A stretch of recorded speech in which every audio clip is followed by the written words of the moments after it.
Hey hotties, welcome back to the Real House Guest of North Hollywood. I am your host, Carson Frey. How are you? It's been a minute. I took last week off. I got sick or I got either food poisoning or had some type of virus. And then as soon as I felt better, producer Ezra also felt sick. So we decided to sleep and not do an episode. But if you're ever wondering where I am, in between episodes, TikTok. I make lots of TikToks. Follow me there. I also pretty much upload almost everything to Reels as well. And I'm most of the time posting on my story all day. So follow me on Instagram. And yeah, I'm going to get better with threads. That's my goal for 2025 is to get into threads. But this is my 30th episode. If you've been listening since the beginning, thank you. I appreciate you. The two of you there are. I love you. And if you're new here, welcome. We talk Bravo every week.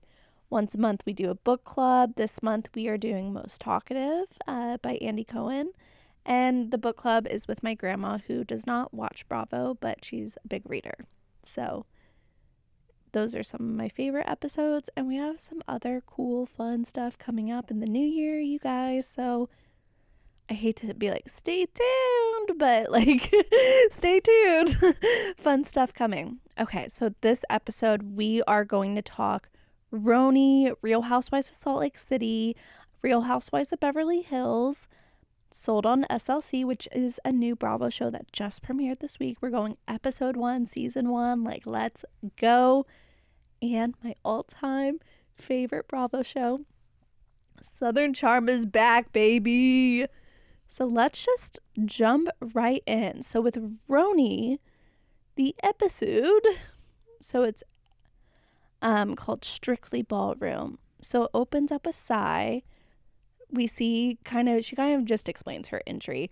Basically glass shot up into her foot. It sounds awful and cringy. And that whole scene though, what I didn't understand was she was like, is this dog poop? She picks up the shoe, puts it right to her face, and then is like, yeah. And I'm like, girl, one, when there's dog poop on shoes, I can smell it across the room. I really don't need to put it that close to my face. That was gross. Then we see the Jenna Lyons stoop sale, which I remember when that was happening. I was calling every single person I know in New York, being like, can you please go to the stoop sale? My favorite part of that whole thing is when that girl was haggling with Jenna, and she was like, how much for these sunglasses?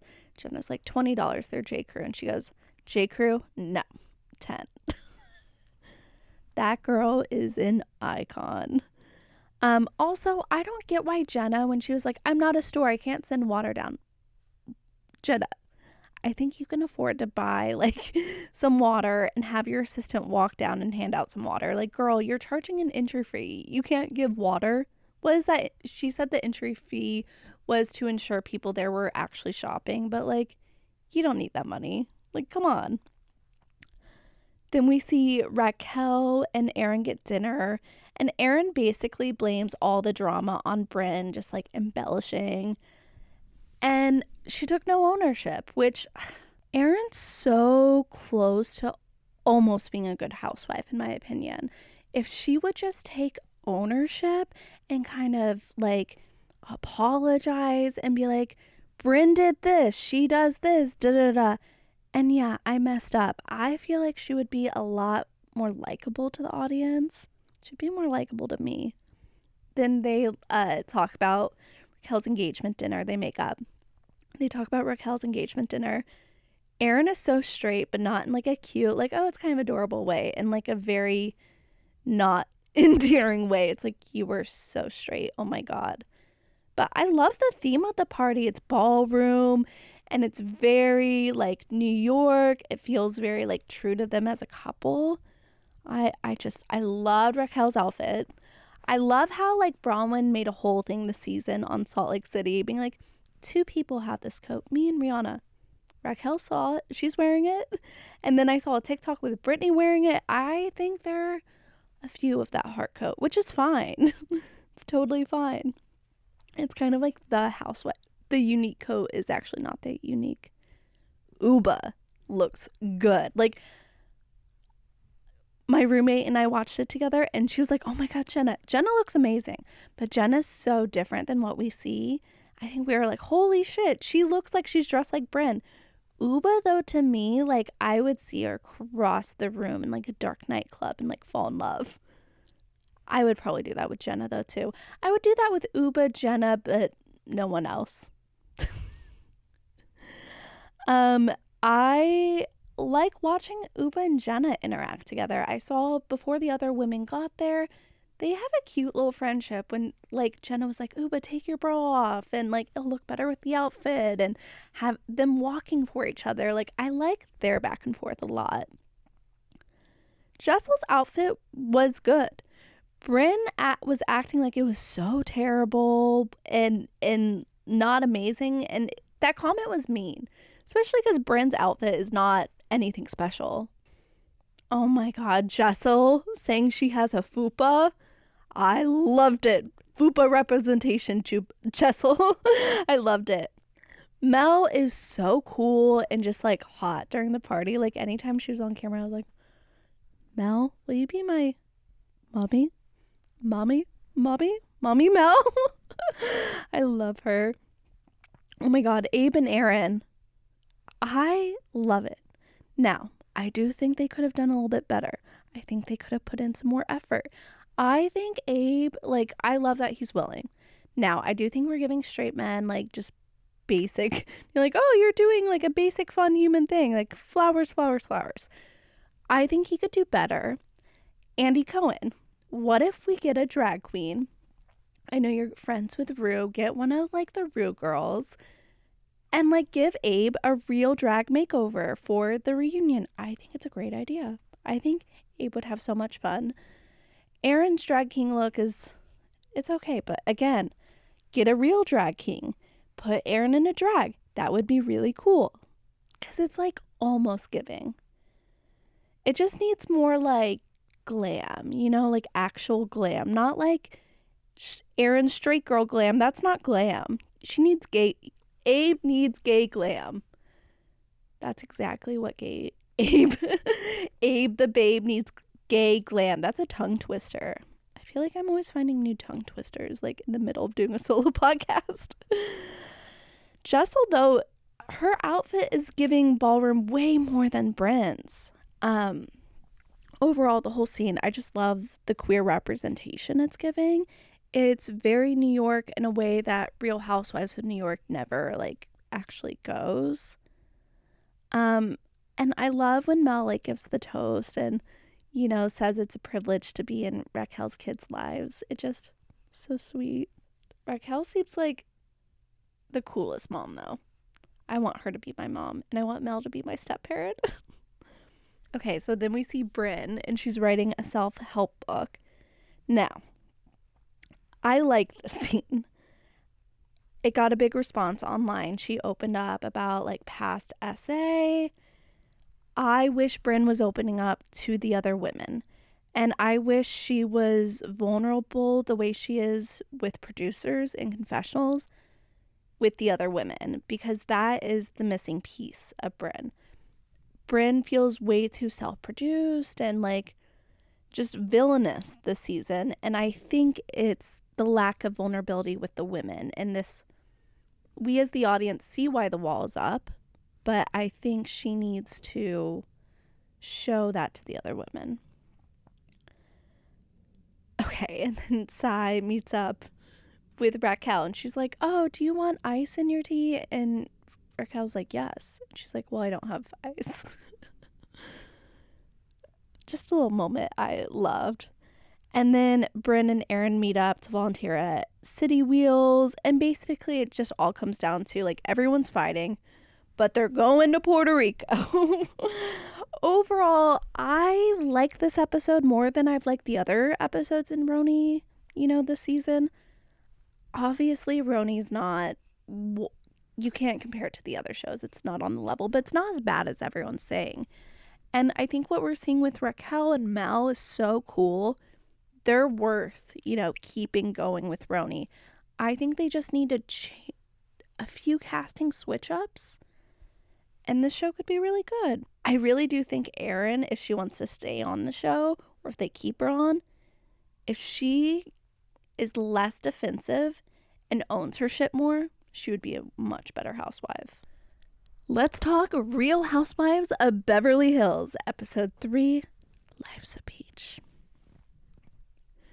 So it opens with Kathy driving around town with her brand manager, handing out invitations to Oceanside, and all the invitations are in suitcases. I love that Boz lives in Hancock Park. Cute, adorable, love it. She has such a cute house. I love the wallpaper. Her assistant's cute. Then we see Garcelle's boys. They're modeling. I love the way Garcelle laughs at Kathy. It's just silly. It's funny. So Kathy's driving around town and giving each woman individually a suitcase. That is wealth. But that is also comedy to me, because the way she is delivering these little suitcases in this car all over LA. When I was watching it, though, it reminded me of like during the pandemic when we would like drive around town like with fruit we made for all of our or making fruit bread and little valentines we would make our friends and drive around and drop them off. Just very adorable. So Kyle is trying to change things in the house since Mo moved out, but she's clearly still looking for his approval in every way. He walks in and she's like, do you see I changed the bathroom? Do you like it? Do you like it? And I want Kyle to be confident in herself. It's like, I wish Kyle could see herself the way the world sees her rather than be worried about how Mo sees her. Because, yeah, you guys aren't together anymore. And it seems like she just doesn't know who she is still outside of, like, being in marriage. And she's just not willing still to take that step back. And she won't let Mo worry about the things that are not, you're not his wife anymore. I mean, not quite. You know what I do love, though? Jennifer Tilly on the show. She is amazing. So rich and quirky and weird. Perfect for Real Housewives of Beverly Hills. Then we see Dorit and Eric on FaceTime, and they talk through everything with... Then we see Dorit and Erica on FaceTime, and they talk through everything going on with Kyle and Dorit. And Dorit says it feels intentional and gives this, like, laundry list of things going back to 5 years. Dorit's been mad. She has been making a list. She has been counting it, and she is fired up and ready to go. Erica, though, is trying to be Switzerland. I don't think Erica can remain Switzerland the whole season. I think, though, no, because it does seem like she's cool with Dorit, and I don't know. So the women then meet up at Kathy's to go to Oceanside. Kyle, though, before they go, can't resist any opportunity to show off her Birkins. Then Jennifer Tilly shows up with this weird boat art piece, like Louis Vuitton. She is rich, honey. She is rich. And she is giving us every opportunity to see how rich she is. And I thank her for it. Thank you, Jennifer Tilly. You are giving the people what they so dearly want. They talk about all the famous people they went on dates with. Garcelle went on a date with Sean Penn. I want details. Where did they go? What did they do? What year was it? How old was she? Could have been your child's stepfather? Child's father? What's the deal? Then we get the information of where Jennifer Tilly got her money. Now, we all know she is so successful from those Chucky movies. But she was married to one of the creator of The Simpsons. And in the divorce settlement, she got a piece of The Simpsons. So she is rich, honey. She is rich. The women then play this game in Oceanside, and Garcelle and Bose won. Dorit, though, had this, like, epic fall on the beach. And then they played Duck, Duck, Goose because, duh, Kathy Hilton. And Dorit falls yet again and is quite comedic. Quite funny, the face. It wasn't like a fall, like, oops, I fell. It was a, like, face plant. It was great. Every single time though, Kyle gets a drink and it's always either like a non-alcoholic beer or a mocktail. They have to show it's non-alcoholic. Like, I know she doesn't drink. You don't have to show it every single. And I get it when they're showing what the other women are drinking, like in comparison, but it's like anytime she gets a single drink, they have to show it. Like, I know she doesn't drink. It's fine. They sit down though at the dinner table and they kind of own like her and Dorit eventually need to talk. Dorit, though, takes it as this is her only chance to tell Kyle how she feels. And she kind of unleashes. Kyle calls Dorit out, though, for not standing up for Teddy. And Dorit is not backing down. So I think this is what the season's going to be. Dorit and Kyle, Dorit and Kyle. I kind of like the referencing of Teddy. I know most Bravo fans hate it and they want her out, but that seems like that's a real part of their like friendship. What about Rinna? Is there anything with Rinna?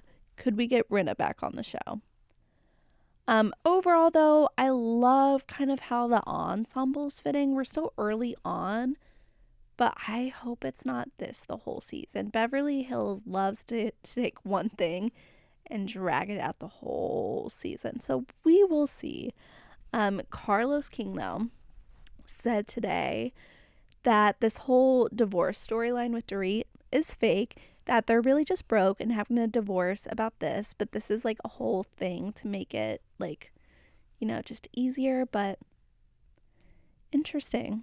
I would love to see his receipts, proof, timeline, everything, Carlos, which I'm sure he has. But we should just jump right into Real Housewives of Salt Lake City, Season 5, Episode 12, Mazel Meredith. Now, so it opens up with Meredith prepping for her bar mitzvah. All of her children are so fucking gorgeous. Now, I know Meredith is gorgeous, and I do think Seth is the hottest house husband there is on Bravo. He is so hot. So it makes sense. Obviously, they have gorgeous children, but every time I see their children, oh my God, they are so gorgeous. And I don't think we've ever seen the oldest one, Reed. He's so beautiful. Oh my God. I love how open to like all religion and spirituality Heather feels. I don't know. I just really like that. Bronwyn looks beautiful, but they all look so cold. So cold. They're like outside, it's snowing, and Bronwyn's in like a crop top. Lisa's in like a tube top. I'm like, you look so cold. So Whitney says she doesn't trust Bronwyn, and then Melly just showed up. We were introduced to her and then she just went away. What happened with Melly? Were they going to feature her more and then realize she was boring? I also heard a rumor that maybe she's a transphobe and racist. They had another, you know what happened, season 2 or 3, that housewife that was okay, then all those racist tweets resurfaced. I heard it was that. So then Angie's just like ignoring Bronwyn when she arrives. I love them both. Brittany then comes for Angie when talking to Bronwyn. And then this is all before Meredith's entrance to her bar mitzvah. Then she comes in like on this carriage. It's gorgeous. And they start the bar mitzvah. Now, I love that her rabbi is a woman. Meredith's mom, also super, super gorgeous. And they kind of start explaining all the things. And there's like this prayer shawl that they do a thing with. And Seth gave Meredith his prayer shawl. So it's just like, I'm not religious, but I love seeing all just like the traditions and the family. I was crying. I was crying watching this whole part. And Seth crying watching his kids up there made me cry. Cry. And, okay, so Mary's entrance to the ceremony, hilarious. She is Lucille Ball. That was comedic. Like, that will be a gay Halloween costume next year. Like, that was so funny. But I'm so glad she came. And I'm so glad her and Meredith made up. I really do love their friendship. So then we see Bronwyn and Angie talking, and they both want apologies, but are unwilling to give apologies. So they fight. And then Todd, Bronwyn's husband, comes over and he grabs her. And Bronwyn's pissed about how he goes about. But Angie just goes in for the kill and she goes, "Thanks, Todd. You're the best." She's so Regina George. I love it. And so all the women are clocking how Todd is treating Bronwyn. They are, you see Heather go, yeah, they're watching. And then we see Bronwyn and Brittany decide to become friends because no one else wants to talk to Bronwyn. And then Angie and Whitney confront Bronwyn. Brittany sticks up for her, and then she accuses Angie of calling her slut. Then Bronwyn is messy. Now, granted, this is just after her and Brittany decide to become friends. She decides to be really messy and told Angie that Brittany called her a slut. And then we get the amazing hair comment, high body count hair, very pornish. Now, Brittany is so dramatic, and I love it. Then Brittany gets overwhelmed and decides to storm out. She's leaving. She's so emotional, and she storms out. And then we have the Marks children consoling her, and they're like, "Oh my God, what's wrong?" Both Chloe and Brooks. They're like, "What's wrong, Brittany?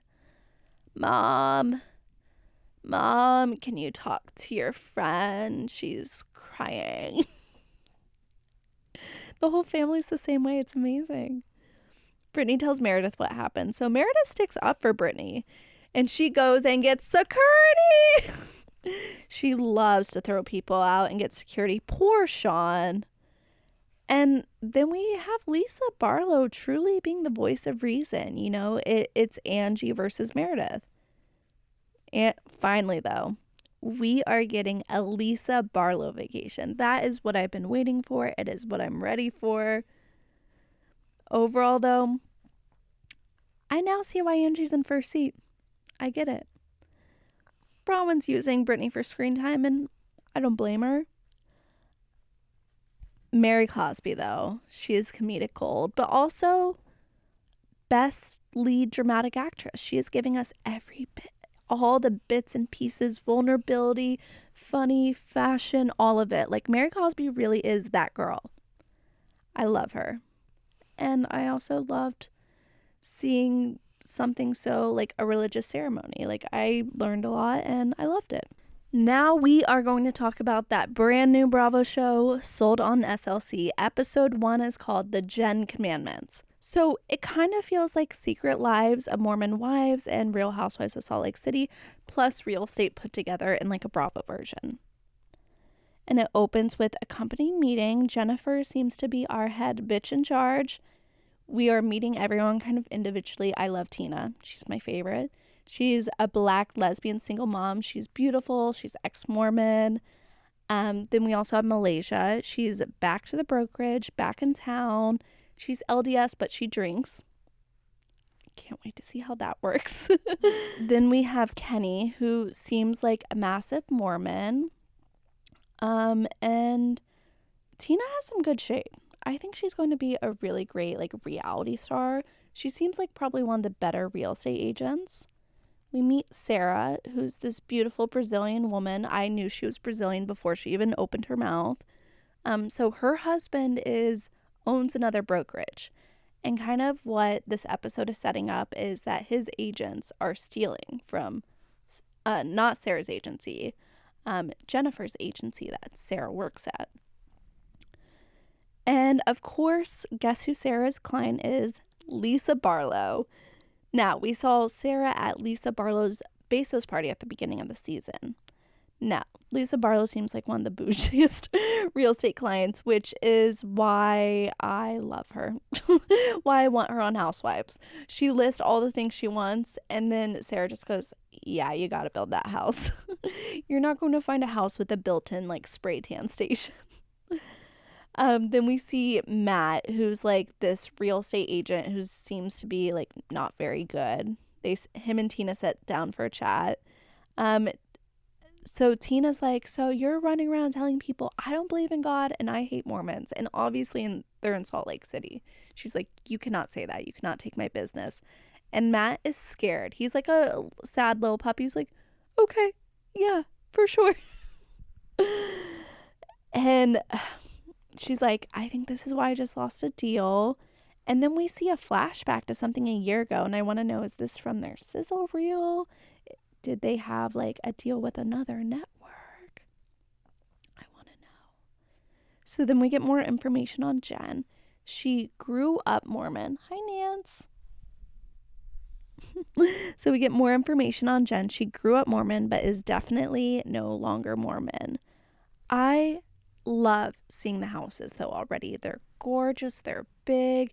Mormons in Salt Lake City, from what I know, which is really just from reality shows, seem to like strive for perfection. So even like people who aren't Mormon anymore, just like in Salt Lake City, seem to strive for perfection, which is definitely not attainable, but I love watching the journey. Jen then is like talking to her clients, and she's like, so showings on Sundays? And they're like, no. And she explains how pretty much like the church runs like Salt Lake City. It's kind of like the HOAs, how she explains it. Then we see Matt at home with his wife. I think he called his wife mom. Like he was like mother, and it reminded me of Mike Pence. Gave me the heebie-jeebies. He said he proposed to his wife at Olive Garden. Girl, I hope you gave her another ring somewhere else, because he talked about like, oh, I'm broke, but I get Botox. And get your wife a better ring. Okay, so yeah, Matt and his wife are struggling financially, and he doesn't like that his wife is covering so much. I don't know what he's doing, though, to make himself a better real estate agent. So then we see Tina and Jen hanging out, and she talks about how her girlfriend is moving in. And Tina's story is that she was married to a man. She realized that she's not really Mormon, and she's definitely not straight. So she's newly divorced with her girlfriend. She talked about how she had never had an orgasm before. So yeah. Then we see Jen say that Chris is stealing agents from her, and she's pissed. Jen says she doesn't have time for Tina and Jen's, or Tina said she doesn't have time for Tina.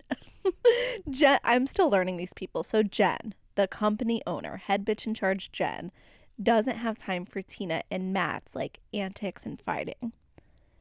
Then we see Matt, he's having a broker's open. He has his first like above $1 million house, and oh my god, Jen comes over to help him, and he like didn't put away shampoo bottles.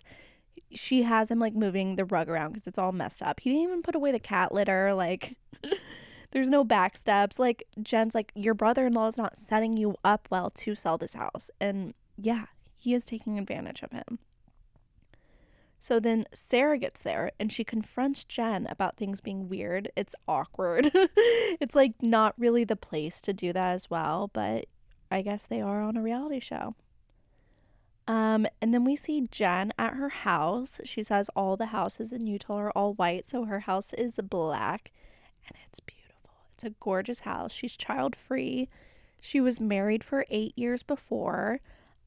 And she says that's why she doesn't really have a relationship with her family anymore.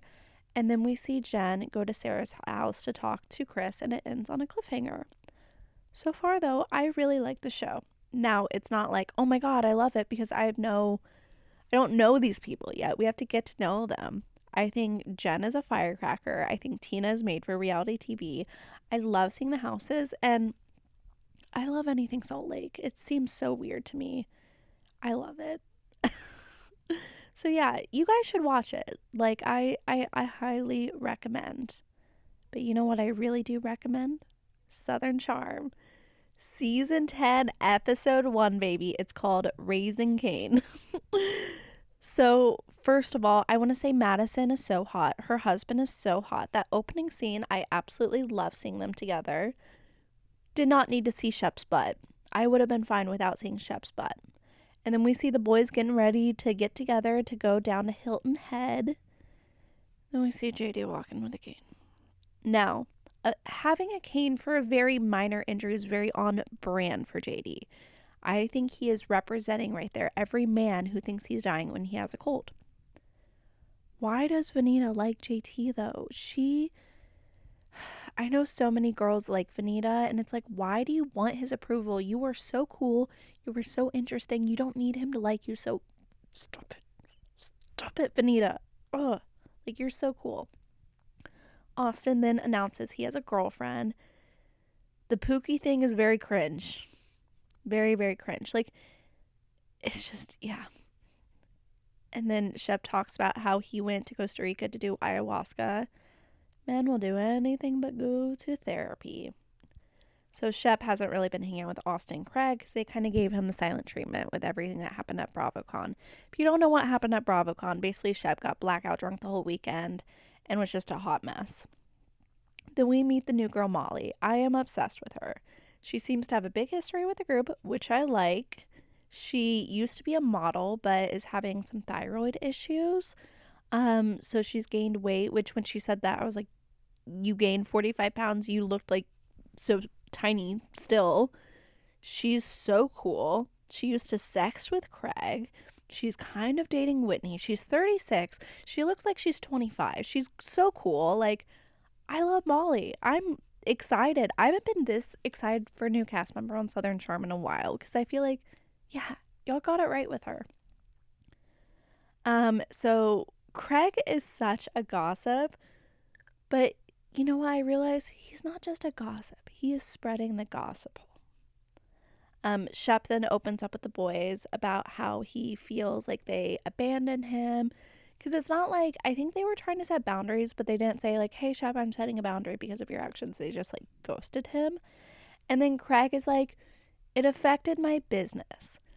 Now I want to tell Craig, your business is being on Bravo. Like, that's a lie. You can say you don't want to be around it. You don't like how it makes you feel. You don't want people to think that about you. But like, your brand is, we're addicted to Adderall and you like to sew and you're on a reality show. They finally then admit they should have, like, you know, had a conversation instead of just ghosting him. Shep and Austen then go in another room and leave Craig to cook, which I found adorable. Then Shep tells Austen that when he was on ayahuasca, he had a vision of his dead sister, and it allowed him to be empathetic towards Austen, which, it's crazy. Men need to take ayahuasca and like vomit and like go to another country just to feel empathy. Wow. Then we see JT. And before that, Shep then shared he had a vision of Taylor as a bird, and it's like, the whole thing was weird. But what I found very strange is Austen then had a bird trapped in his room. But yeah, JT is put on such a show with the cane. And then when Leva showed up for her to drive down, I was like, she's still on the show. And I like Leva. Like, I love Southern Hospitality. If you're not watching Southern Hospitality, stop this podcast right now and just start that show. It's so good. She does not make sense with the group. I'm sorry. There's just no way she hangs out with any of them when she's not filming. Like, no way. Taylor has a new boyfriend, Gaston. So Gaston is the roommate of TJ, and TJ's on Southern Hospitality. See how it's so intertwined? So they all arrive at the horse race. Madison looks so cute. I love her. She goes up to Austen. She's like, we could be best friends. And he's like, absolutely not. And I'm like, that is why she's my girl. And then on the bus, Leva's like, Austen has a girlfriend. What? I heard all these girls were dating him. And then it kind of becomes a timeline issue. And of course, JT overhears that. Then when JT gets there, all the boys like see him walking up with his cane and they're all laughing. And normally I would say that that's mean, and it did feel a little mean. It also felt very valid. JD then attempts an apology with the canes. And the only time I'm team Austen is like when it's between him and JT, because Austen says in his confessional, this whole thing is weird. And like, yeah, you're right, Austen. This whole thing is weird. Then Miss Pat arrives later after the horses finish, of course. Miss Pat arrives with Whitney and a date. The date is some like 22-year-old model. Molly's upset because she thought she was dating Whitney. She was like, 2 weeks ago, he's just telling me to have his babies, and now he's showing up with some model girl.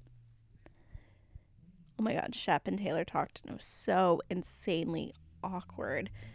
Taylor's like, I don't have to talk to you.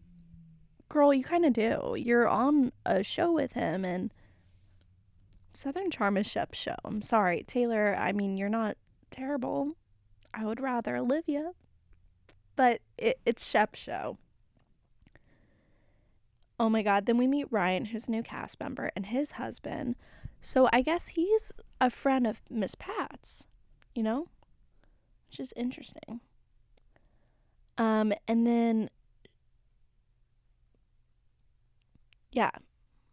So they talk, we meet Ryan, and then JT comes over to give Miss Pat a cane.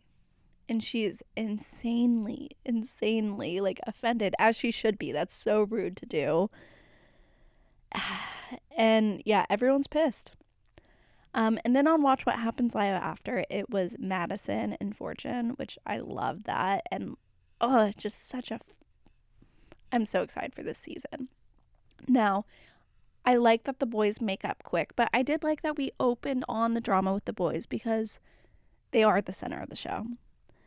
But it's a fun Bravo week. There's so much going on. There's so many shows. I'm going to try to cover as much as possible. Next week, I will have a guest host. End of the month, we will do Most Talkative by Andy Cohen. I have new merch. So I don't know if you guys have noticed. I do have a new logo. There's new merch. Click on my Instagram bio. It'll take you right to it. We have all types of stuff. Tote bags, wine glasses, like all types of cool stuff. And be sure to like us on all social media. Comment if you like this podcast. Love you guys.